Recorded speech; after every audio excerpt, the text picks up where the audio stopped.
Mental health, reboot your body. Omega 3 oil. Strong heart, sharp mind, healthier you. And మీరు చేస్తున్న ప్రాజెక్ట్స్లలో కొన్ని start అయ్యి మధ్యలో ఆగిపోయిన సందర్భాలు కానీ ఏదైనా మంచిది ఇది వర్కౌట్ అవుతుందిరా భయ్ అని అనుకునింది, సో అక్కడ థియేటర్ వరకు వెళ్ళలేక ఆగిపోయిన సందర్భాలు ఏదైనా ప్రాజెక్ట్స్ ఉన్నాయా? ఇంకా థియేటర్ వరకు వెళ్ళలేక ఆగిపోయిన ప్రాజెక్ట్స్ అంటే అదే అండి, ఇప్పుడు నా ప్రొడక్షన్ ఒకటి అందమైన పిల్ల అని ఒకటి చేసినాం, సో అది హోల్డ్లో పడింది. అది అసలు ఎప్పుడు రిలీజ్ అవుతుందో ఏందో తెలియదు. ఎన్ని ఇయర్స్ అయింది బ్రో చేసి? 2.5 years 3 years అవుతుందండి. 3 years అవుతుంది. ఓకే, సో అది హోల్డ్లో ఉంది. అండ్ నెక్స్ట్ నా వచ్చే వెబ్ సిరీస్ కూడా హోల్డ్లో ఉంది. సో అప్కమింగ్ అదంటే అది అబౌట్ టు రిలీజ్ అనమాట. సో దాన్ని నెక్స్ట్ ప్లాన్ చేస్తున్నాం, బాగుంటుంది చూడండి. యా, అంటే ప్రజెంట్ మీరు చేస్తున్న ప్రాజెక్ట్స్లో ఈ వెబ్ సిరీస్ గురించి మనం మాట్లాడుకుందాం. ఏంటంటే ఇండియాలోనే ద బిగ్గెస్ట్ స్కామ్ దానికి సంబంధించి చేస్తున్నారు కదా, సో అది ఎంతవరకు వచ్చింది, ఎలా ఎంటర్టైన్ చేయబోతుంది అనుకోవచ్చు? అంటే ఇప్పటివరకు అసలు ఎవరు టచ్ చేయలేని కంటెంట్ మేము టచ్ చేసినాం. అంటే నేను ఏదో చేసిన అని ప్రౌడ్గా ఏం చెప్పుకోవట్లేదు, బట్ నిజంగా వాస్తవంగా మాట్లాడుకోవాలంటే అసలు ఇంతవరకు ఎవరు అట్లాంటిది ఎవరు చేయలే, టచ్ చేయలే. ఓకే, సో అట్లాంటి కంటెంట్ మేము టచ్ చేసినాం. And yeah, it's about to release. చాలా అంటే చూపించిన ప్రతి ఒక్కరికి చాలా బాగా నచ్చింది. సో దానికోసం వీఆర్ ఈగర్లీ వెయిటింగ్ అనమాట. ఎన్ని ఎపిసోడ్స్ ఉన్నాయి? 8 episodes ఉన్నాయండి. 8 episodes కంప్లీట్. అందులో ఓన్లీ స్కామ్ గురించనే ఉంటుందా, లేకపోతే all elements are added in that one? అంటే ఒక ఆడియన్ ఏదైతే ఎక్స్పెక్ట్ చేస్తాడో, అంటే ఇప్పుడు వెబ్ సిరీస్ 8 episodes అంటే ఒక్కొక్క ఎపిసోడ్ ఒక 40 minutes 1 hour దాకా ఉంటుంది. సో పక్కా అంటే చూసిన ప్రతి మినిట్ ఎంటర్టైన్ మాత్రం పక్కా అవుతాడు. ఓకే, అంటే మీరు వర్క్ చేసిన ప్రాజెక్ట్స్లలో ఎవరితో అయినా కానీ ఫ్రెండ్షిప్ అనేది కూడా ఇప్పటికీ కొనసాగుతూ ఉండిందా? ఓన్లీ సెట్స్ వరకే కాకుండా దీని తర్వాత కూడా ఫ్రెండ్షిప్ కొనసాగుతూ ఉన్న వాళ్ళు ఎవరైనా ఉన్నారా? అంటే నేను చేసిన అంటే ఇప్పటివరకు నేనైతే అంటే ఎవరెవరితోనే పనిచేసినో ఫ్రమ్ స్టార్టింగ్ టు ఎండింగ్ ఇప్పటివరకు నేను చేసిన ప్రతి ఒక్కరితో అందరితో గుడ్ టర్మ్స్ మాత్రం ఉన్నాయండి. అంటే నేను పెద్ద కష్టాలు నా పర్సనల్ లైఫ్ ఇండస్ట్రీ వాళ్ళతో ఎక్కువ షేర్ చేసుకోను. కొంచెం ప్రైవేట్గా ఉంటారా ఏంటి? ఎక్కువగా రిజర్వ్గా ఉంటా కొంచెం. ఓకే, ప్రైవేట్ అని కదండి, కొంచెం రిజర్వ్డ్గా ఉంటా. కలిస్తే మంచిగా మాట్లాడుకున్నామా, సినిమాల గురించి మాట్లాడుకున్నామా, చిల్ అయినామా, వెళ్ళిపోయినామా, అంతే.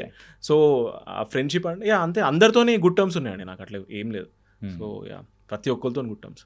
ఓకే, అంటే ఇలా రిజర్వ్డ్గా ఉన్నాము అలా ఉండేటప్పటికి కొంతమంది మీరు ఇందాక అన్నారు చూసారు ఒక బ్యాచ్ కైండ్ ఆఫ్, ఇప్పుడు కూడా ఏంటంటే అరే ఈడికి మస్తు యాటిట్యూడ్ ఉందిరా భయ్ అని చెప్పేసి ఎగ్జాక్ట్లీ అలా రిజెక్ట్ చేసిన వాళ్ళు కానీ అలా దూరం పెట్టేసి అది అయిందేమో నాకు తెలియదు.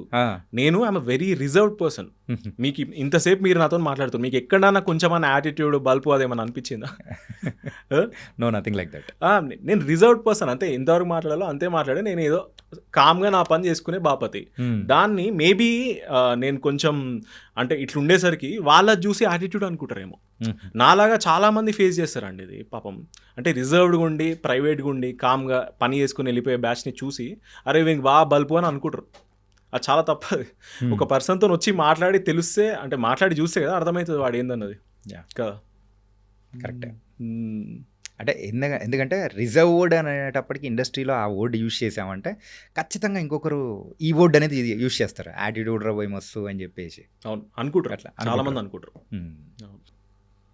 పైలం పిల్లగా అంటే దాని తర్వాత మీరు చేసిన మూవీస్లలో కల్లా ఒక మంచి పాజిటివ్ రివ్యూస్ అనేది కూడా రావడం, అండ్ ఓటీటీలోకి వచ్చిన తర్వాత కూడా people are liked it and went well. అవును, బాగా. సో ఎలా అనిపించింది బ్రో ఆ సక్సెస్ అనేది చూసిన తర్వాత? చాలా మంచిగా అనిపించిందండి. అంటే ఇంకా వచ్చేది ఉండే అని అనిపించింది. అంటే ఆ మూవీకి ఇంకా సక్సెస్ఫుల్ మూవీ, మంచి రివ్యూస్ అంతా బాగానే ఉంది, బట్ ఇంకా వచ్చేది ఉండే ఎందుకు అని ఒక చిన్న ఫీలింగ్, అంతా. చాలా మంచిగా అనిపించింది. కానీ అంటే ప్రజెంట్ ఏంటి ట్రెండ్ అంతా ఒక ఎంటర్టైనింగ్ స్క్రిప్ట్స్ వైపే అట్లా వెళ్తుంది అనిపించుకోవచ్చా ఇండస్ట్రీ కానీ, లేకపోతే ఎవ్రీథింగ్ మీకు వచ్చే స్క్రిప్ట్స్ కానీ?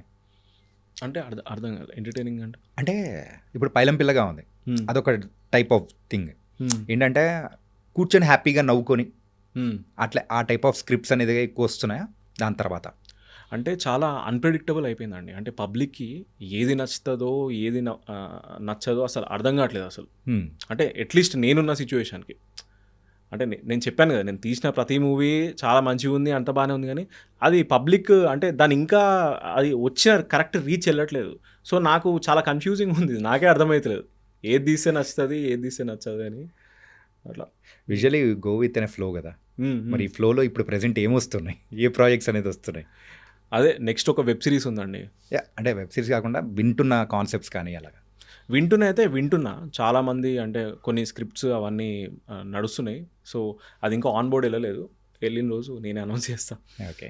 పిల్లగాడు అని చెప్పేసి ఆ సిరీస్తో మీకు ఒక అద్భుతమైన అడుగు అనేది పడింది. అవును. అంటే ఇంకొక బ్రేక్ అనేది కూడా ఇండస్ట్రీలో మీకు అలా వచ్చింది అనుకోండి, హౌ డు యూ మేనేజ్? అంటే నాకు అంటే నక్షత్రాలు అన్నీ బాగుండి మళ్ళీ అట్లాంటి బ్రేక్ వస్తే సో ఏది పడితే అది మాత్రం నేను సైన్ చేయండి.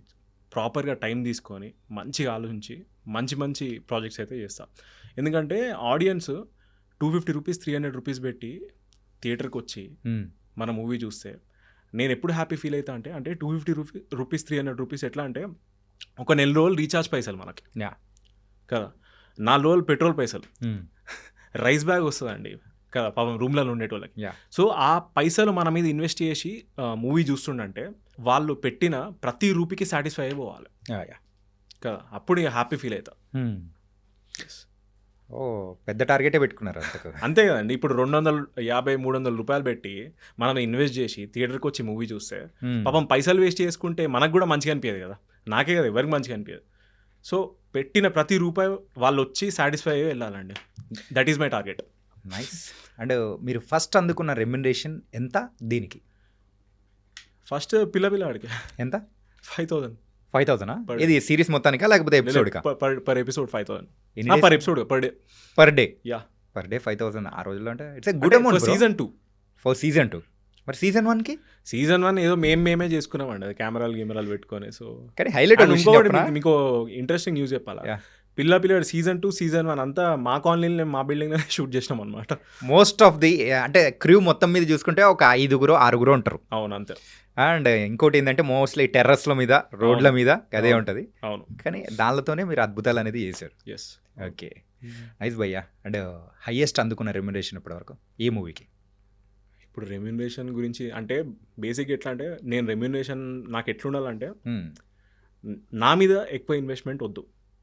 నాకు రెమ్యునరేషన్ ఇంత ఇచ్చి అంత డిమాండింగ్ ఉండా ఏముండా.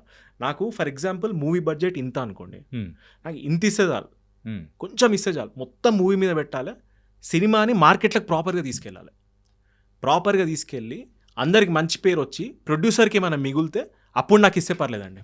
So this is my target. నాకు ఇంత ఇవ్వాలి అంత ఇవ్వాలని డిమాండ్ చేయాలి, నాకు కొంచెమే ఇవ్వమనండి. సినిమాకి మంచిగా పెట్టి సినిమాని ప్రాపర్గా మార్కెట్లోకి తీసుకెళ్ళాలి. ఓకే. యా, మెయిన్ ఏంటంటే మనం ఫస్ట్ మనది ఏంటో అని చూపించాలనే ఉత్సాహం ఎక్కువ ఉంది మీలో. అవును. ఓకే. అంటే భయ్యా రెమ్యునరేషన్ అనేది కూడా పెద్ద అవసరం లేదు, సో నేనైతే కంప్లీట్గా ఆ మూవీ దాని మీదకే పెట్టాలి అది ఇది అని అంటున్నారు కదా, ఏంటి ఫ్యామిలీ అంతా వెల్ సెటిల్డా? అట్లేం లేదండి. ఓకే. ఇప్పుడు నాకు కూడా బ్రెడ్ అండ్ బటర్ ఇదే కదా అండి. ఇప్పుడు ఎంత వెల్ సెటిల్డ్ అయినా కానీ ఇప్పుడు నువ్వేంది అనేది చూస్తారు కదా. ఇప్పుడు this is my bread and butter. నేను రేపు పొద్దున పెళ్ళి అయితే నా పిల్లాన్ని నా కిడ్స్ని అందరినీ నాకు వచ్చిన మూవీ పైసలతోనే పోషించాలి. అండ్ సో అట్లా. Okay. And coming to your family, ఏం చేస్తుంటారు నాన్నగారు కానీ అమ్మ కానీ? మా ఫాదర్ డాక్టర్ అండి.